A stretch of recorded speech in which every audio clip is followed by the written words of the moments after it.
3억짜리 최신형 굴삭기. 이게 제 노후의 희망인 줄 알았습니다. 하지만 지금 이 쇳덩이는 저를 집어삼키는 무덤이 되었습니다. 35년 동안 흙밥 먹으며 자식들 다 키워낸 베테랑 기사가 왜 64 나이에 내 자식 같은 장비에 빨간 압류 딱지가 붙는 걸 지켜봐야 했을까요? 어둠 속에서 홀로 남겨진 굴삭기 한 대. 그 안에 앉아있는 제 손은 벌벌 떨리고 있었습니다. 평생을 함께한 조종관이 오늘따라 왜 이렇게 낯설고 차가운지, 이게 끝인가 하는 마지막 한숨이 밤 공기에 스며듭니다. 주머니를 뒤져보니 남은 건 10,000원짜리 한 장과 기름값 외상 영수증 뿐이었습니다. 새벽부터 저녁까지 단 한 번도 시동을 걸지 못한 굴삭기. 연료 게이지는 바닥을 가리키고 있었습니다. 기름을 넣을 돈이 없었기 때문입니다. 더 기가 막힌 건 뭔지 아십니까? 35년 경력이 단 한마디 작업 속도가 느리다는 말에 무너져 내린 겁니다. 평생을 바쳐 쌓아온 기술이, 경력이, 자부심이 젊은 기사의 빠른 손놀림 앞에서 한순간에 쓸모없는 것이 되어버렸습니다. 조종석 한쪽 구석에 놓인 빨간 봉투, 압류 통지서. 내일 오전 10시까지 이 자리를 비워야 합니다. 법원 직원의 차갑고 무뚝뚝한 목소리가 아직도 귓가에 맴돕니다.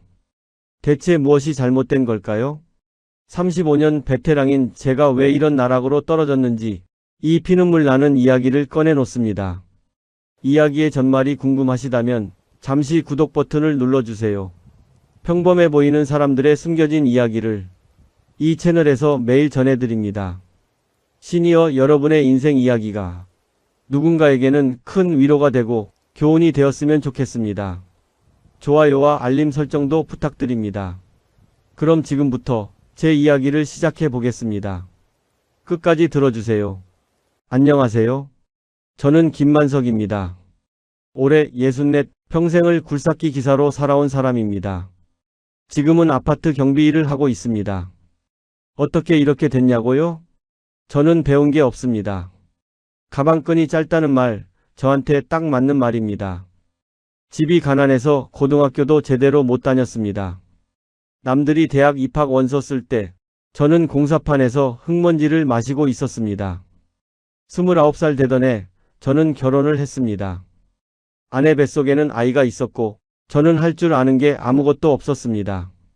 이래 가지고 어떻게 애를 키워? 장모님의 차가운 시선이 지금도 기억납니다. 그때 저는 다짐했습니다. 기술이라도 하나 익혀서 가족을 먹여 살리겠다. 그렇게 찾아간 곳이 중장비 학원이었습니다. 당시 학원비 40만 원. 제 한 달 월급보다 큰 돈이었습니다. 처음으로 내 장비를 샀을 때 아내와 울며 마시던 소주 맛을 아직도 잊지 못합니다. 한 달 동안 아침부터 저녁까지 굴삭기만 탔습니다. 조종관 잡는 법, 버킷 각도 조절하는 법, 땅을 파는 요령. 손에 물집이 잡히고 허리가 끊어질 것 같았지만 이를 악물었습니다. 이게 내 마지막 기회다. 그렇게 자격증을 땄습니다. 굴삭기 운전 기능사. 종이 쪽지 하나였지만 제게는 인생의 전부였습니다. 그 자격증 하나 믿고 현장을 찾아다녔습니다. 처음엔 일당 3만 원짜리 막노동부터 시작했습니다. 몸이 부서져라 일했습니다. 그러다 기회가 왔습니다. 어느 현장 소장님이 저를 눈여겨봤습니다. 만석이 너 굴삭기 자격증 있다며? 한번 태워볼까? 그날부터 제 인생이 바뀌었습니다. 처음 조종석에 앉았을 때의 그 떨림, 시동을 걸었을 때의 그 진동, 버킷으로 땅을 처음 팠을 때의 그 희열. 아, 이거구나. 내가 평생 할 일이. 그렇게 35년을 살았습니다. 처음 몇 년은 남의 장비를 빌려서 일했습니다. 일당의 절반 이상을 장비 렌탈비로 내야 했지만 그래도 좋았습니다. 일이 있다는 것, 기술로 돈을 번다는 것, 그것만으로도 저는 행복했습니다. 몇 년 뒤 악착같이 모아서 중고 굴삭기를 샀습니다. 06 15톤 제 것이었습니다. 이제 내가 사장이다. 그때의 그 뿌듯함을 어떻게 말로 표현할까요? 아내한테 통장을 보여주며 말했습니다. 여보, 이제 우리도 괜찮아질 거야. 아내는 울었습니다. 기쁨의 눈물이었습니다. 그때부터 저는 정말 열심히 일했습니다. 새벽 5시에 일어나 현장으로 갔고 밤 9시에 집에 돌아왔습니다. 주말도 없었습니다. 명절에도 일했습니다. 김 기사, 오늘도 나와줄 수 있어? 전화만 오면 달려갔습니다. 그렇게 10년을 보냈습니다. 큰아들 대학 보냈고 작은아이 중학교를 졸업시켰습니다. 제 손으로 번 돈으로 자식들 공부시킨다는 게 얼마나 자랑스러웠는지 모릅니다. 아빠는 배우지 못했지만 너희는 다르다. 그 말 한마디가 저를 버티게 했습니다. 현장 사람들 사이에서 제 이름은 점점 알려졌습니다. 김만석 기사 불러. 그 사람이 파면 자로 잰 듯이 정확해. 만석이는 실수가 없어. 안전하고 깔끔하게 일해. 그런 평판이 쌓이면서 일감이 끊이지 않았습니다. 한 달에 20일을 일하면 400만 원은 벌었습니다. 기름값, 유지비 빼고도 250만 원은 남았습니다. 그 돈으로 아이들 학원비 내고 집 월세 내고 저축도 조금씩 했습니다. 이대로만 가면 되겠다. 그렇게 생각했습니다. 하지만 세상 일이 그렇게 순탄하지만은 않더군요. 10년 넘게 함께한 중고 굴삭기가 말썽을 부리기 시작했습니다. 유압이 새고 엔진에서 이상한 소리가 났습니다. 수리비가 한 달에 100만 원씩 나갔습니다. 이러다간 고장난 놈 끌고 다니는 꼴이 되겠어. 고민이 깊어졌습니다. 그러던 어느 날 현장 소장이 저를 불렀습니다. 김 기사, 솔직히 말할게. 장비가 너무 낡았어. 작업 속도도 안 나오고. 가슴이 철렁 내려앉았습니다. 다음 현장부터는 다른 기사를 써야 할 것 같아. 그 말을 듣는 순간 세상이 무너지는 것 같았습니다. 그날 밤 잠을 이룰 수가 없었습니다. 소장의 말이 계속 머릿속을 맴돌았습니다. 장비가 너무 낡았어. 다른 기사를 써야 할 것 같아. 35년 경력이 무색하게 저는 장비 때문에 쫓겨날 처지가 된 겁니다. 아내는 제 얼굴을 보더니 물었습니다. 여보, 무슨 일 있어? 밥도 안 먹고. 아니야, 괜찮아.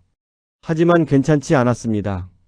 다음 날 저는 중장비 판매점을 찾아갔습니다. 최신형 굴삭기들이 햇빛을 받아 반짝이고 있었습니다. 15톤급 GPS 장착, 연료 효율 30% 향상. 영업사원이 다가왔습니다. 어서 오십시오. 장비 보러 오셨어요? 네, 좀 알아보려고요. 요즘 이 모델이 인기예요. 작업 속도가 엄청 빠르거든요. 사원은 신이 나서 설명했습니다.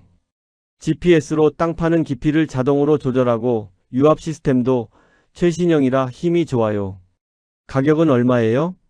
장비에 들어가는 옵션에 따라 가격이 달라지긴 하는데 사장님처럼 베테랑이 쓰실 풀옵션으로 하시게 되면 3억입니다. 숨이 턱 막혔습니다. 3억. 장비값에 옵션 다 넣고 5년치 이자까지 계산기 두드려 보니 정말 3억이더군요.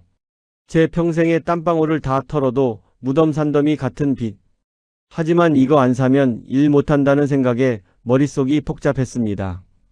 그때 제 손은 떨리고 있었지만 속으로는 5년만 버티자고 수백 번을 외쳤습니다. 할부도 되나요? 물론이죠. 5년 할부로 하시면 월 400만 원 정도 나옵니다. 월 400만 원. 저는 한 달에 400만 원을 벌었는데 그걸 고스란히 할부금으로 내야 한다는 얘기였습니다. 사장님, 요즘 건설 경기 좋잖아요. 이 장비면 일감 끊이지 않을 겁니다. 집으로 돌아오는 길 머릿속이 복잡했습니다. 새 장비를 사자니 부담이 너무 컸고 안 사자니 일을 잃을 것 같았습니다. 그날 저녁 저는 아내와 마주 앉았습니다. 여보, 나 장비를 바꿔야 할 것 같아.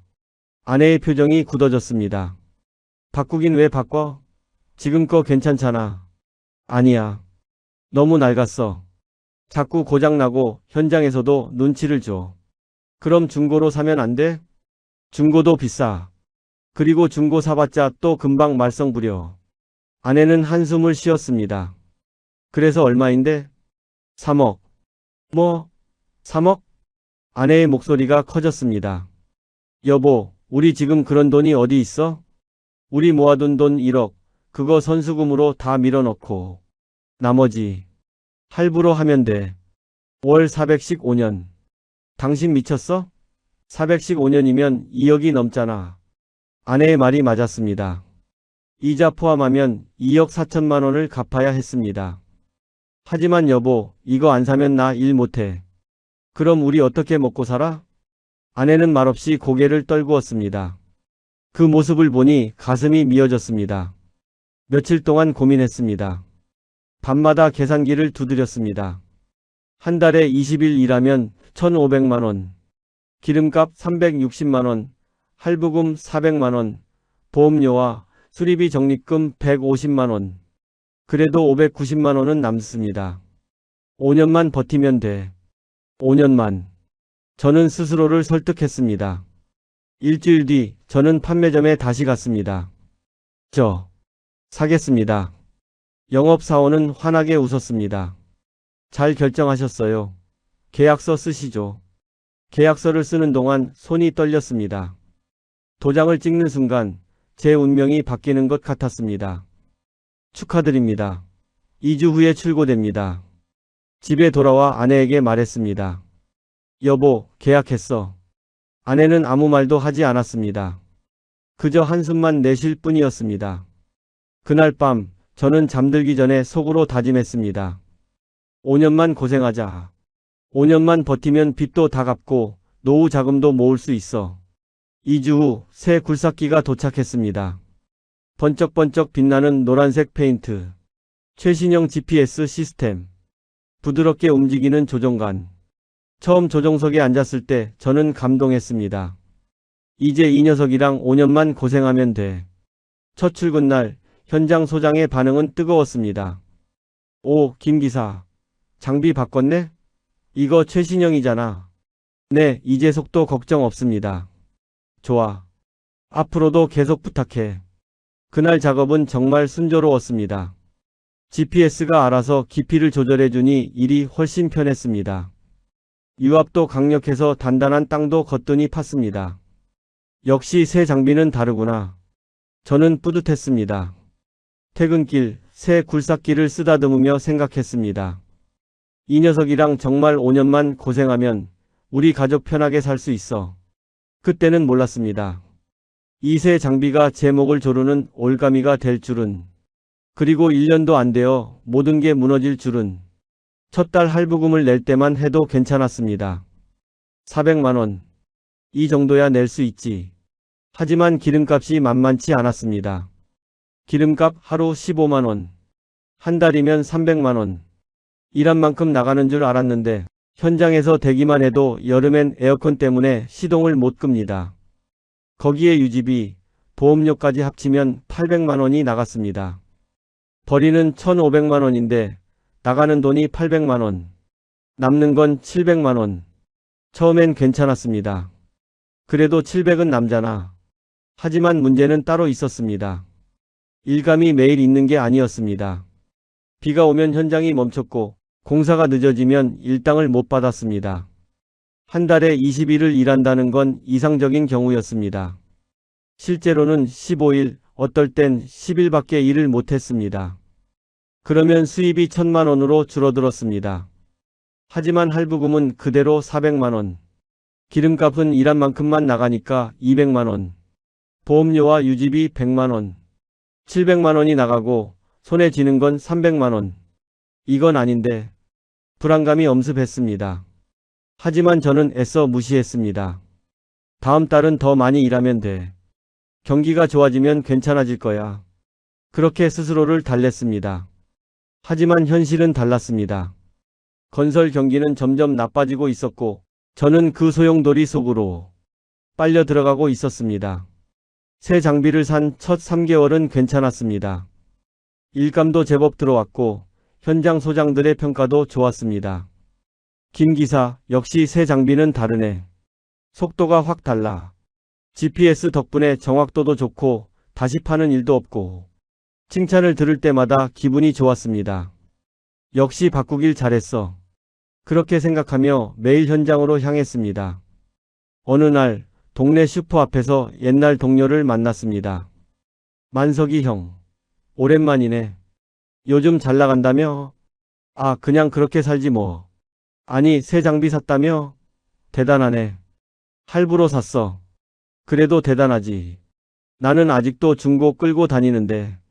동료는 부러운 눈으로 저를 바라봤습니다. 형은 이제 큰손이야. 장비 사장님이잖아. 사장님. 그 단어가 묘하게 기분 좋게 들렸습니다. 집에 돌아와 거울을 봤습니다. 기름때 묻은 작업복을 입은 64 노인. 하지만 그날은 왠지 어깨가 으쓱해졌습니다. 그래, 나도 3억짜리 장비 굴리는 사장이지. 하지만 그 자부심은 오래가지 못했습니다. 문제는 기름값이었습니다. 새 장비는 연료 효율이 좋다고 했지만 그건 옛날 장비와 비교해서였습니다. 하루 종일 작업하면 경유가 120리터는 들어갔습니다. 하루 기름값만 18만 원. 한 달이면 300만 원이 넘었습니다. 더 큰 문제는 기름값을 외상으로 넣는다는 것이었습니다. 김 사장님, 오늘도 외상으로 해드릴게요. 주유소 사장은 친절했지만 외상 장부는 점점 두꺼워졌습니다. 다음 달에 일당 받으면 바로 갚을게요. 네, 알아요. 사장님 믿죠. 하지만 일당은 제때 들어오지 않았습니다. 현장 소장은 핑계를 댔습니다. 김 기사, 원청에서 돈이 안 내려와서 그래. 다음 달에 몰아서 줄게. 소장님, 저도 기름값 외상이 쌓여 있어요. 알아. 조금만 기다려. 내가 언제 돈 안 줬어? 기다리는 수밖에 없었습니다. 하지만 기름값은 매일 나갔습니다. 외상 장부에는 300만원, 400만원, 500만원으로 숫자가 불어났습니다. 주유소 사장의 얼굴도 점점 어두워졌습니다. 사장님, 외상이 좀 많이 쌓였는데. 알아요. 이번 달 말에 일당 받으면 갚을게요. 네. 그럼 믿고 기다릴게요. 한편 할부금은 정확히 매달 빠져나갔습니다. 400만원. 통장에 돈이 있든 없든 자동으로 빠져나갔습니다. 어느 날 통장을 확인했는데 잔액이 50만원이었습니다. 할부금 400만원이 빠져나가고 남은 돈이었습니다. 이게 뭐야? 벌이는 분명 있는데 손에 쥐는 돈은 없었습니다.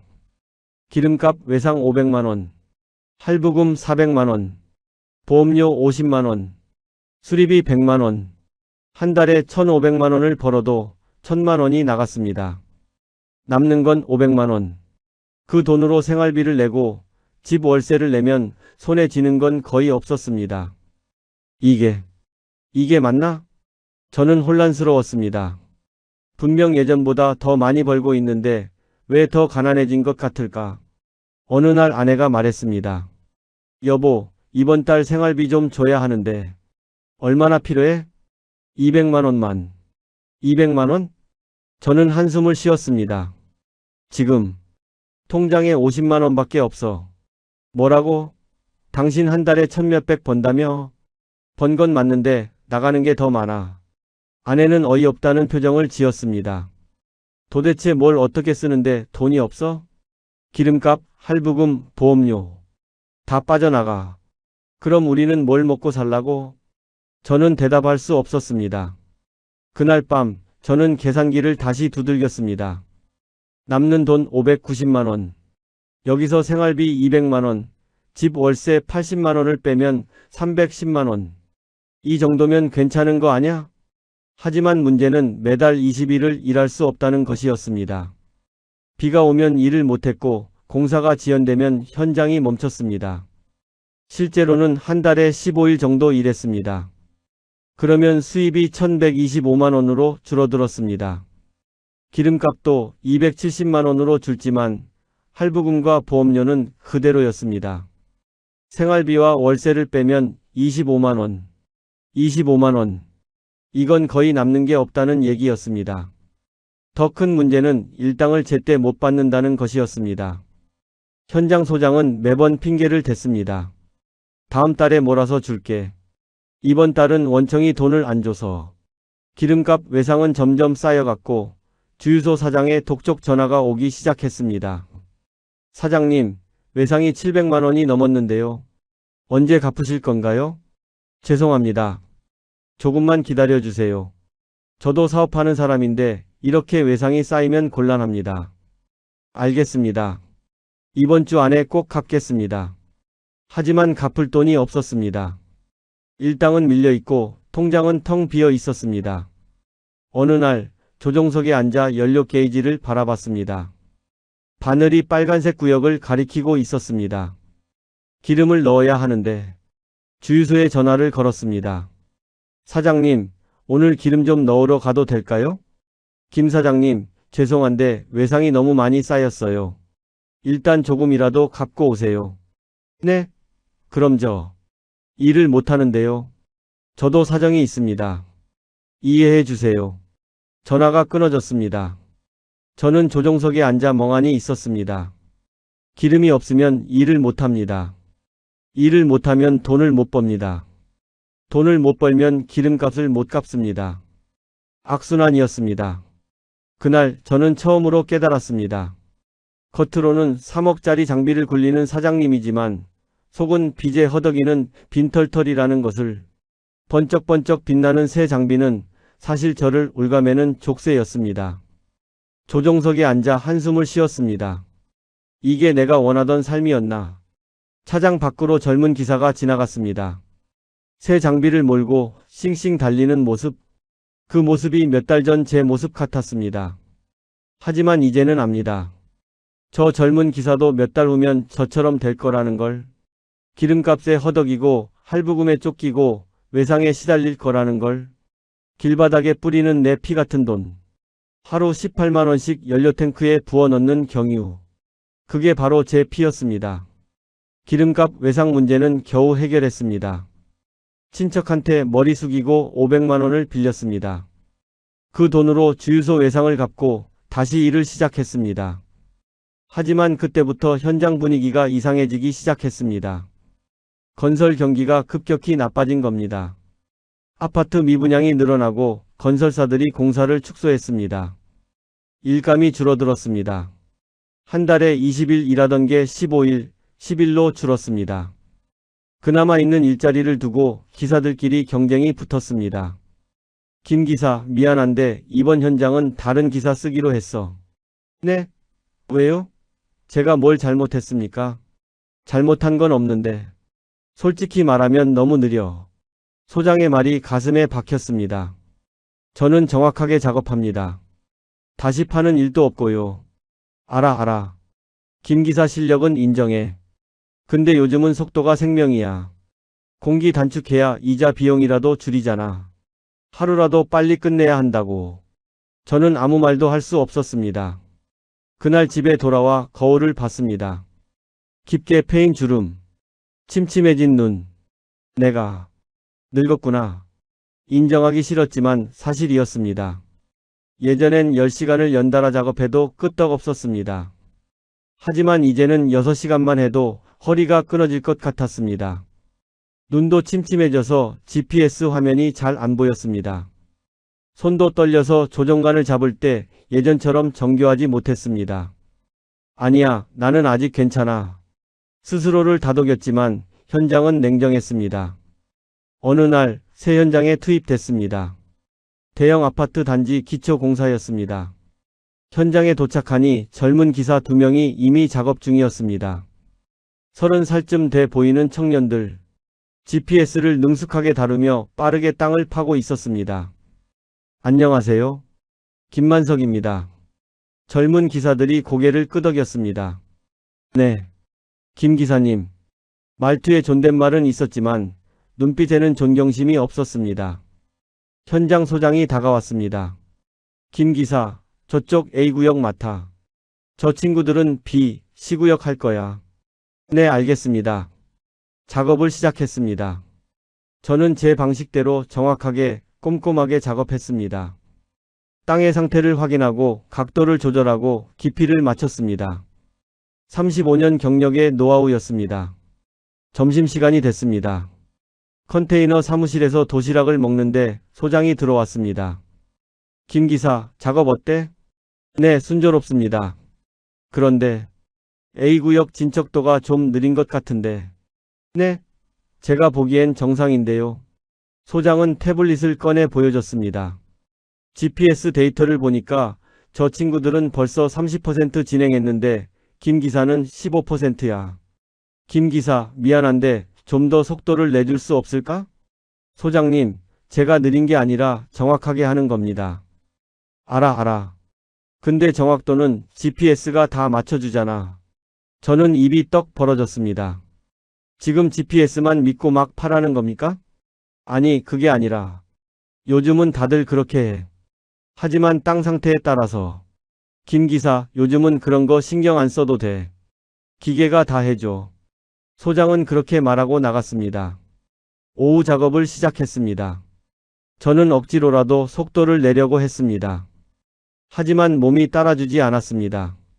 조종간을 빨리 움직이니 손이 떨렸고 각도 조절이 엉망이 됐습니다. 젠장. 한 번 실수하면 다시 파야 했고 그러면 시간이 더 걸렸습니다. 퇴근 시간이 됐습니다. 젊은 기사들은 벌써 50% 이상 진척을 냈습니다. 저는 겨우 25%. 소장이 다가왔습니다. 김 기사, 오늘 고생했어. 근데 내일은 좀 더 속도 내줘야겠어. 공기가 촉박해서 노력해 보겠습니다. 집으로 돌아오는 길, 몸이 천근만근이었습니다. 평소보다 힘을 더 쓴 탓이었습니다. 하지만 결과는 형편없었습니다. 젊은 기사들의 절반밖에 못했습니다. 나는 이제 쓸모없는 건가? 그날 밤 잠을 이룰 수 없었습니다. 다음날 아침 일찍 현장에 도착했습니다. 젊은 기사들보다 일찍 와서 더 많이 하면 되겠다고 생각했습니다. 하지만 젊은 기사들도 일찍 왔습니다. 김 기사님. 일찍 오셨네요? 응, 일찍 좀 시작하려고. 저희도요. 오늘 목표량이 많아서요. 우리는 동시에 작업을 시작했습니다. 저는 악착같이 속도를 냈습니다. 정확도는 조금 포기하더라도 빨리 파야 했습니다. 하지만 2시간쯤 지나자 허리에 통증이 왔습니다. 조종간을 놓고 허리를 주물렀습니다. 몇 분 쉬고 다시 시작했지만 통증은 계속됐습니다. 점심시간 소장이 또 찾아왔습니다. 김 기사, 오늘도 진척도가 좀. 죄송합니다. 허리가 좀 아파서요. 아, 그래? 괜찮아? 네, 괜찮습니다. 그럼 오후엔 좀 더 힘내봐. 오후 작업 중 실수가 나왔습니다. 각도 조절을 잘못해서 너무 깊게 판 겁니다. 다시 흙을 채워야 했습니다. 30분이 날아갔습니다. 소장이 달려왔습니다. 김 기사, 뭐 하는 거야? GPS 보면서 하라고. 죄송합니다. 제가 실수? 35년 경력이 이런 실수를 해? 저는 고개를 숙일 수밖에 없었습니다. 젊은 기사들이 힐끔힐끔 쳐다봤습니다. 그 눈빛에 동정과 비웃음이 섞여 있었습니다. 늙은 기사는 이래서 안 돼. 누군가가 작게 속삭이는 소리가 들렸습니다. 가슴이 무너져 내렸습니다. 퇴근 후 소장이 저를 따로 불렀습니다. 김 기사, 솔직히 말할게. 요즘 작업 속도가 너무 느려. 다른 기사들 절반밖에 안 돼. 소장님, 제가 더 노력하겠습니다. 노력의 문제가 아니야. 나이가 좀 있잖아. 그 말에 저는 할 말을 잃었습니다. 다음 현장부터는 미안하지만 다른 기사를 써야 할 것 같아. 네? 소장님. 미안해, 김 기사. 나도 먹고 살아야 해서. 소장은 그렇게 말하고 돌아섰습니다. 저는 그 자리에 멍하니 서 있었습니다. 35년 경력. 자로 잰 듯 정확한 작업. 안전하고 깔끔한 마무리. 그 모든 것들이 느리다는 단 한마디에 무너졌습니다. 조종석에 앉아 핸들을 잡았습니다. 손이 떨렸습니다.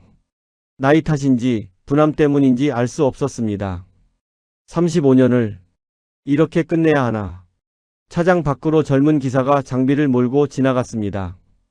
빠르게 쉬지 않고 기계처럼 10시간을 연달아 작업해도 끄떡없는 체력. GPS에만 의존한 작업. 정확도보다 속도. 이게 요즘 세상인가 보구나. 저는 한숨을 쉬었습니다. 기술은 있지만 체력이 없고 경험은 많지만 속도가 느린 베테랑. 그게 바로 저였습니다. 그리고 이 잔인한 건설 현장에서 그런 베테랑은 필요 없었습니다. 그 현장에서 쫓겨난 후 저는 다른 일감을 찾아다녔습니다. 전화기를 붙들고 아는 소장들에게 연락했습니다. 여보세요, 소장님. 저 김만석인데요. 혹시 일 있으면. 아, 김 기사. 요즘 일이 없어서 그래. 나중에 연락할게. 네, 알겠습니다. 한 곳, 두 곳, 10곳. 모두 같은 대답이었습니다. 요즘 일이 없어. 공사가 다 중단됐어. 우리도 기사들 다 내보냈어. 이상했습니다. 몇 달 전만 해도 일감이 넘쳐났는데 갑자기 왜 이렇게 된 걸까? 뉴스를 켰습니다. 대형 건설사들이 신규 공사를 잇따라 중단하고 있습니다. 앵커의 목소리가 차갑게 들렸습니다. 미분양 아파트가 급증하면서 건설사들이 자금난에 시달리고 있는데요. 화면에는 공사가 중단된 아파트 현장이 나왔습니다. 녹슨 철근, 멈춰선 타워 크레인, 텅 빈 공사장. 주요 건설사들은 신규 착공을 전면 중단하고 기존 공사마저 축소하고 있습니다. 가슴이 철렁 내려앉았습니다. 금융권도 건설 대출을 회수하고 있어 건설 경기 침체는 당분간 계속될 전망입니다. 리모컨을 떨어뜨렸습니다. 이게 무슨 소리야? 아내가 다가왔습니다. 여보, 괜찮아? 건설사들이 공사를 다 중단한대. 뭐? 그럼 당신 일은? 모르겠어. 일감 자체가 없어. 아내의 얼굴이 새하얘졌습니다. 다음 날 저는 인력시장에 나갔습니다. 새벽 5시 중장비 기사들이 모이는 곳. 예전엔 20명 정도 모였는데 그날은 10명이 넘었습니다. 모두 일감을 찾는 기사들이었습니다. 요즘 일이 정말 없네. 나도 한 달째 노는데 빚만 쌓이고. 기사들의 한숨 소리가 새벽 공기를 무겁게 만들었습니다. 소장들의 차가 한 대 들어왔습니다. 기사들이 우르르 몰려갔습니다. 소장님, 저 좀 써주세요. 경력 30년입니다. 하지만 소장은 딱 2명만 골랐습니다. 젊은 기사 2명. 오늘은 이 친구들만. 나머지는 미안. 나머지 10명은 그냥 돌아가야 했습니다. 저도 그중 한 명이었습니다. 내일 또 나와야겠구나. 그렇게 일주일이 지났습니다. 단 한 번도 일을 못 구했습니다. 인력 시장에 나가도 전화를 해도 직접 현장을 찾아가도 대답은 똑같았습니다. 일이 없어요. 공사가 중단됐어요. 죄송합니다. 통장을 확인했습니다. 잔액 12만원. 다음 주면 할부금 400만원이 빠져나갑니다. 기름값 외상도 다시 200만원이 쌓였습니다. 어떡하지? 머리가 하얘졌습니다. 아내에게 말했습니다. 일감 자체가 없어. 건설사들이 공사를 다 멈췄대. 아내는 주저앉았습니다. 그럼 우리 어떻게 살아? 모르겠어. 할부금은 어떻게 내? 기름값은? 모르겠다고. 저는 소리를 질렀습니다. 아내는 울기 시작했습니다. 당신이 그 장비만 안 샀어도 나도 안다고. 내가 잘못했어. 그날 밤 저는 술을 마셨습니다. 혼자 소주를 1병, 2병. 35년을 일했는데 왜 이렇게 됐을까? 취기가 오르자 눈물이 났습니다. 집에 돌아왔을 때는 새벽 2시였습니다. 아내는 자고 있었습니다. 거실 탁자 위에 편지가 놓여 있었습니다. 여보, 내일 엄마한테 가서 좀 빌려올게. 미안해. 편지를 보는 순간 가슴이 찢어지는 것 같았습니다. 결혼할 때 장모님한테 무시당했던 기억. 배운 것도 없는 게 우리 딸을 어떻게 먹여 살릴래? 그때 저는 다짐했습니다. 기술 하나 배워서 꼭 잘 살게 하겠습니다. 35년을 악착같이 일했습니다. 자식들 대학 보내고 집도 마련하고 이제 노후만 준비하면 되는 줄 알았습니다. 하지만 새 장비 하나 잘못 샀다가 모든 게 무너졌습니다. 내가 뭘 잘못한 거지? 다음 날 할부 회사에서 전화가 왔습니다. 사장님, 이번 달 할부금이 연체됐는데요. 죄송합니다. 지금 형편이 어려워서요. 형편이야 저희가 어떻게 합니까? 3일 안에 입금 안 되면 연체료 붙습니다. 조금만 기다려 주시면. 기다려 드렸잖아요. 벌써 일주일 넘었습니다. 다음 주까지 안 들어오면 장비 압류 수순 들어갑니다. 전화가 끊어졌습니다. 압류. 그 단어가 머릿속을 맴돌았습니다. 장비를 빼앗긴다. 그러면 저는 정말 아무것도 없게 됩니다. 35년 경력도 소용없습니다. 굴삭기 없는 굴삭기 기사는 의미가 없으니까요. 주유소에서도 전화가 왔습니다. 사장님, 외상이 250만 원인데 언제 갚으실 건가요? 다음 주에 꼭 갚겠습니다. 지난주에도 그러셨잖아요. 정말 죄송합니다. 더는 외상 안 됩니다. 모든 곳에서 문을 닫았습니다.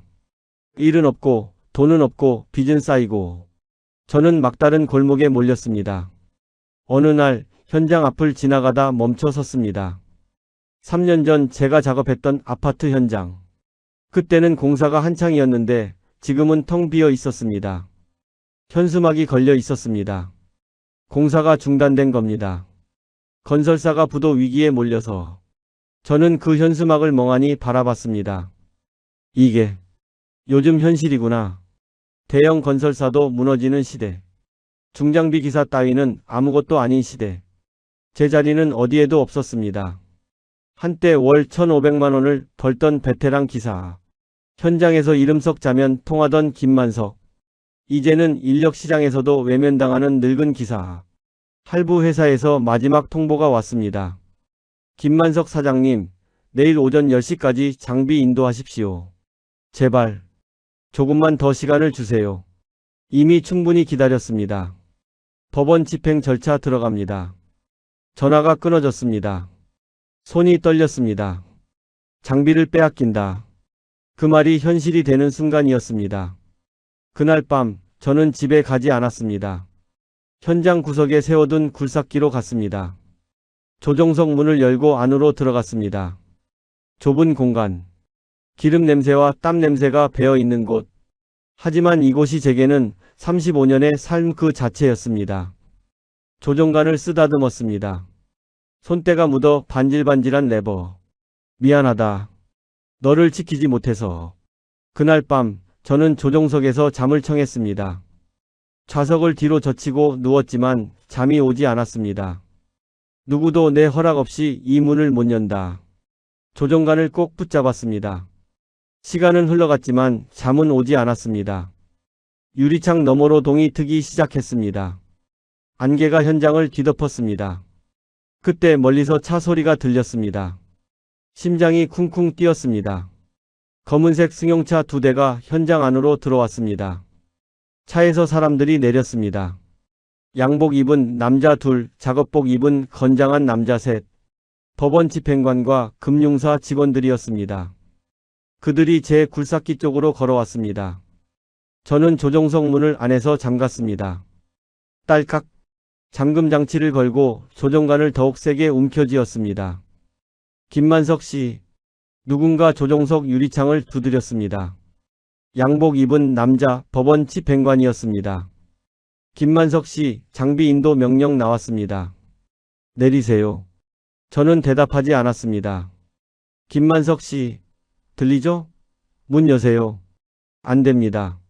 저는 소리쳤습니다. 이건 제 기계가 아니에요. 제 목숨이에요. 사장님, 법원 명령입니다. 저항하시면 더 불리합니다. 못 가져가요. 이게 없으면 저는 죽는 겁니다. 집행관이 한숨을 쉬었습니다. 그리고 뒤에 있던 건장한 남자들에게 손짓했습니다. 3명의 남자가 조종석으로 올라왔습니다. 사장님, 나오세요. 우리도 일하는 겁니다. 싫어요. 못 나가요. 하지만 그들은 공구로 문을 따기 시작했습니다. 드라이버로 잠금 장치를 비틀고 철제 막대로 문을 벌렸습니다. 안 돼. 하지 마. 제 소리는 아무 소용이 없었습니다.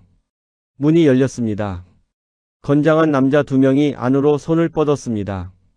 사장님, 나오세요. 안 돼. 나. 저는 조종관을 붙잡고 버텼습니다. 하지만 젊은 남자들의 힘을 당해낼 수 없었습니다. 제 팔이 조종관에서 떨어졌습니다. 안 돼. 안 돼. 그들이 제 몸을 끌어냈습니다. 저는 발버둥 쳤지만 소용없었습니다. 조종석 밖으로 끌려 내려왔습니다. 땅에 내동댕이 쳐졌습니다. 흙먼지가 일어났습니다. 저는 일어나 굴삭기로 달려갔습니다. 굴삭기 바퀴를 붙잡았습니다. 제발 가져가지 마세요. 눈물이 흘러내렸습니다. 35년을 함께한 동반자. 제 분신 같은 장비. 하지만 집행관은 무표정한 얼굴로 서류를 꺼냈습니다. 그리고 조종석 유리창에 무언가를 붙였습니다. 시뻘건 종이. 압류 딱지. 압류라는 글자가 선명하게 보였습니다. 사장님, 이제 이 장비는 금융사 소유입니다. 집행관의 차가운 목소리. 저는 그 말을 믿을 수 없었습니다. 35년 손때 묻은 조종관. 제가 수천 번을 잡았던 그 레버.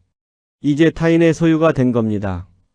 얼마 후 거대한 트레일러가 현장으로 들어왔습니다. 출해라. 중장비를 옮기는 특수 트럭. 기사들이 내려 작업을 시작했습니다. 제 굴삭기를 트레일러 위로 옮기는 작업. 체인으로 묶고 고정시키고. 제발요. 저는 무릎을 꿇었습니다. 하지만 아무도 저를 쳐다보지 않았습니다. 그들에게 이것은 그저 일상적인 업무일 뿐이었습니다. 장비가 트레일러 위로 올라갔습니다. 3억짜리 최신형 굴삭기. 제 마지막 희망. 이제는 그저 압류품, 짐짝처럼 취급받고 있었습니다. 트레일러가 시동을 걸었습니다. 엔진 소리가 울렸습니다. 천천히 움직이기 시작했습니다. 제 굴삭기를 싣고 저는 뒤따라 뛰었습니다. 안 돼. 가지마. 하지만 트레일러는 멈추지 않았습니다. 점점 멀어졌습니다. 저는 숨이 차서 더 이상 뛸 수 없었습니다. 주저앉았습니다. 흙바닥에 먼지가 일어났습니다. 트레일러는 현장 밖으로 사라졌습니다. 텅 빈 자리만 남았습니다. 굴삭기가 있던 자리. 거기에는 기름때 묻은 장갑 한 짝만 덩그러니 남아 있었습니다. 제가 어제 벗어둔 장갑. 저는 그것을 집어들었습니다. 손에 쥐고 가슴에 안았습니다. 끝났구나. 정말 끝났어. 집행관이 다가왔습니다. 사장님, 서류에 사인하세요. 떨리는 손으로 서류를 받아봤습니다. 거기에는 충격적인 내용이 적혀 있었습니다. 장비 압류 경매 예정가 8천만 원. 남은 대출 잔액 1억 원. 차액 2천만 원 추가 상환 필요. 눈앞이 깜깜해졌습니다. 장비는 빼앗겼는데 빚은 2천만 원이 더 남았습니다. 이게 무슨... 경매 낙찰가가 대출금보다 낮으면 차액은 채무자가 부담합니다. 그럼 저는 네, 장비 없이 빚 2천만 원만 남는 겁니다. 집행관은 그렇게 말하고 돌아섰습니다. 저는 텅 빈 공터에 홀로 남았습니다. 장비도 없고 돈도 없고 빚만 남았습니다. 하늘을 올려다봤습니다. 회색빛 구름이 가득했습니다. 목구멍에서 비명이 터져 나왔습니다. 짐승처럼 울부짖었습니다. 35년을 악착같이 살았는데 자식들 키우고 가족 먹여 살리고 그렇게 평생을 바쳤는데 마지막 승부수 하나 잘못 둔 것뿐인데 이렇게 모든 것을 잃어야 합니까? 저는 흙바닥에 엎드려 울었습니다. 아무도 없는 공터에서 64 늙은 남자가 짐승처럼 울고 있었습니다. 그날 오후 아내에게 전화가 왔습니다. 여보, 어디야? 왜 안 들어와? 여보, 왜? 무슨 일 있어? 장비 빼앗겼어. 전화기 너머로 아내의 한숨이 들렸습니다. 그래, 그럴 줄 알았어. 미안해. 이제 어떻게 할 거야? 모르겠어. 정말 모르겠어. 그날 밤 저는 집에 들어갈 수 없었습니다. 부끄러워서, 아내와 마주할 용기가 없어서 공원 벤치에서 밤을 새웠습니다. 주머니에는 장갑 한 짝. 그것만이 제게 남은 35년의 흔적이었습니다. 그날부터 한 달 동안 저는 시체처럼 누워만 있었습니다. 먹지도 씻지도 않았습니다. 그저 천장만 바라봤습니다. 아내는 아침 일찍 나가고 밤늦게 돌아왔습니다. 어디로 가는지 물어보지 않았습니다. 물어볼 자격도 없었습니다. 어느 날 밤 아내가 돌아왔습니다. 손에 봉투를 들고 있었습니다. 여보. 저는 대답하지 않았습니다. 밥 먹어. 배 안 고파. 먹어. 죽을라고 굶어? 아내의 목소리가 떨렸습니다. 저는 일어나 식탁에 앉았습니다. 김치찌개 한 그릇이 놓여 있었습니다. 먹어. 숟가락을 들었지만 목으로 넘어가지 않았습니다. 아내가 마주 앉았습니다. 나 식당에서 설거지 시작했어. 뭐? 하루 6시간. 월 150만 원. 저는 숟가락을 내려놓았습니다. 당신이 왜? 내가 일해야지. 당신은 한 달째 누워만 있잖아. 빚은 누가 갚아? 우리 둘 다 일해도 모자라. 아내의 눈에 눈물이 고였습니다. 미안해. 미안하다고 빚이 없어져? 오늘도 이자 독촉 문자 왔어. 50만 원 내래. 저는 고개를 들 수 없었습니다. 여보, 정신 차려. 우리 나이가 몇인데 이래? 당신 64, 나 62. 이제 우리 일할 수 있는 시간도 얼마 안 남았어. 아내의 말이 가슴을 찔렀습니다. 그러니까 제발 일어나. 뭐라도 해. 그날 밤 저는 잠을 이룰 수 없었습니다. 아내의 말이 계속 맴돌았습니다. 일할 수 있는 시간도 얼마 안 남았어. 맞는 말이었습니다. 이렇게 누워만 있을 시간이 없었습니다. 다음 날 저는 일어났습니다. 씻고 면도하고 옷을 갈아입었습니다. 인력 시장으로 향했습니다. 예전 동료를 만났습니다. 만석이 형. 오랜만이네. 요즘 어떻게 지내? 장비 뺏겼어. 아, 그래. 미안해. 혹시 일 있으면 좀. 동료는 한숨을 쉬었습니다. 형, 이제 굴삭기는 안 돼. 장비도 없잖아. 알아. 그냥 뭐라도. 몸으로 때우는 거라도 해야겠네. 잠깐만. 동료가 전화를 걸었습니다. 잠시 후 전화를 끊고 말했습니다. 형, 아파트 경비직 있는데. 해볼래? 경비? 응. 월 220만 원. 나쁘진 않아. 저는 망설였습니다. 35년 굴삭기 기사가 경비원이라니. 하지만 선택의 여지가 없었습니다. 할게. 이틀 후 면접을 보러 갔습니다. 관리소장이 저를 위아래로 훑어봤습니다. 나이가 64? 네. 밤 근무도 있는데 할 수 있어요? 네, 할 수 있습니다. 소장은 고개를 끄덕였습니다. 좋아요. 다음 주 월요일부터 출근하세요. 감사합니다.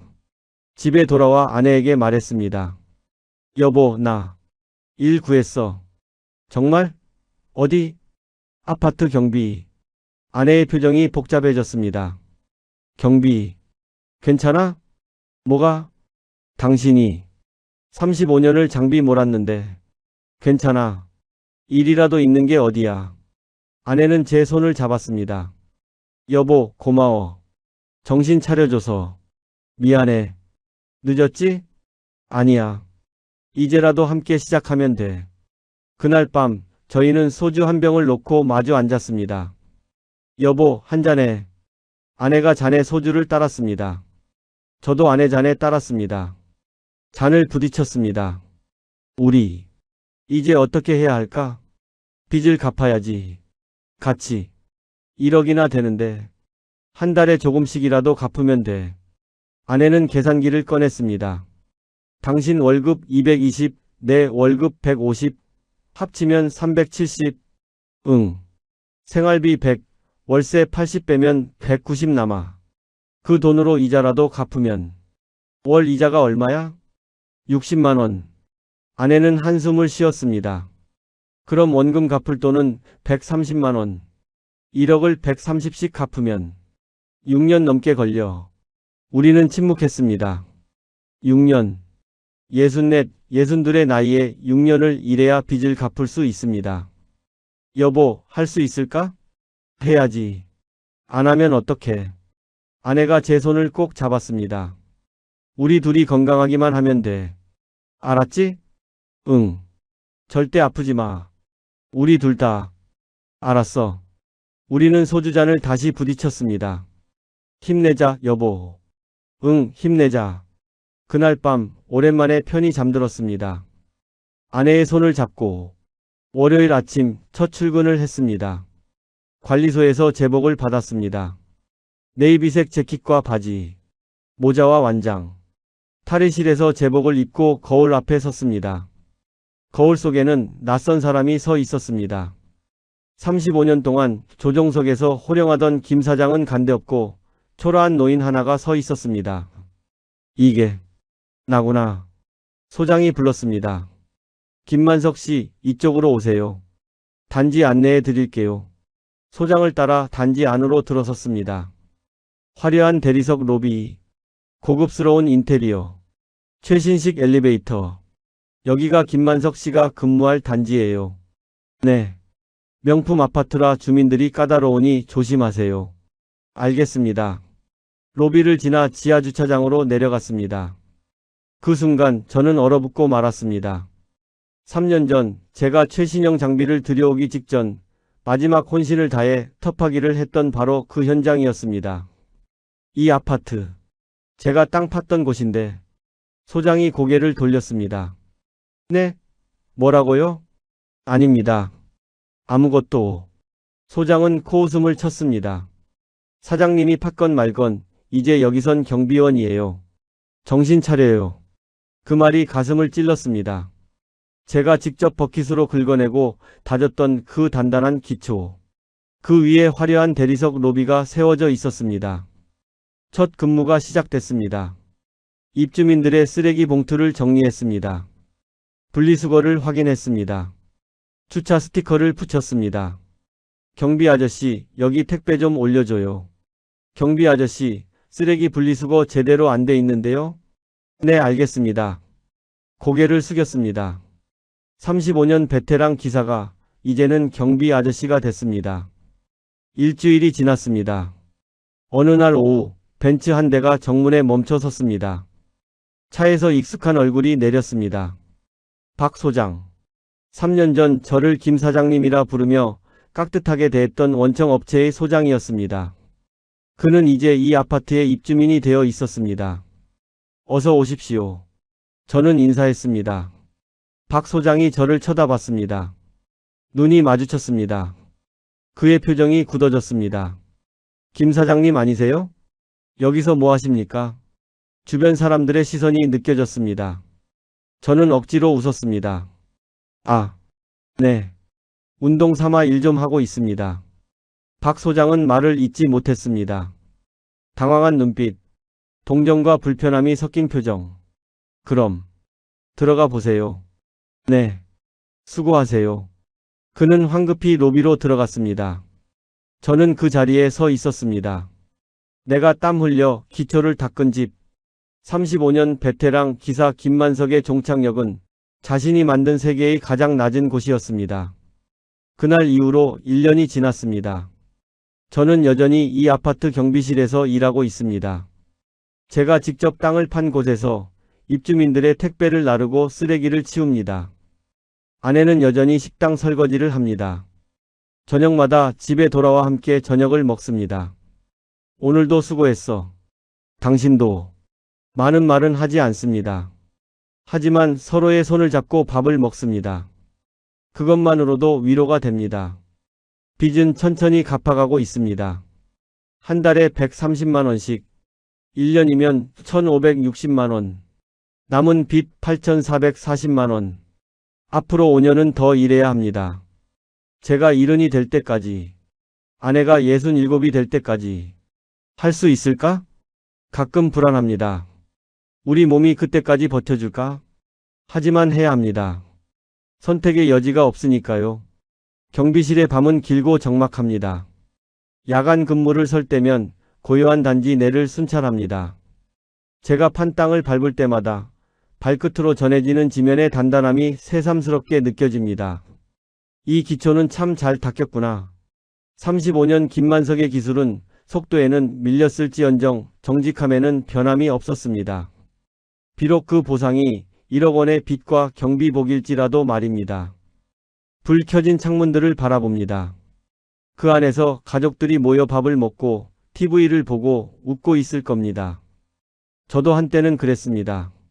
장비 한 대로 월 1,000만 원 넘게 벌고 가족들과 외식도 하고 그때로 돌아갈 수 있다면. 하지만 돌아갈 수 없습니다. 시간은 흐르고 인생은 앞으로만 갑니다. 가끔 유튜브를 봅니다. 여전히 굴삭기로 월 1,000만 원을 번다느니, 은퇴 후 중장비가 대박이라느니, 하는 영상들이 넘쳐납니다. 그런 영상을 볼 때마다 저는 화면 속 기사에게 소리 없이 묻습니다. 그 뒤에 가려진 기름값과 할부금, 그리고 건설 현장의 비정한 공기는 왜 말해주지 않느냐고 말이죠. 성공 사례 1%만 보여주고 나머지 99명의 눈물은 왜 감추느냐고.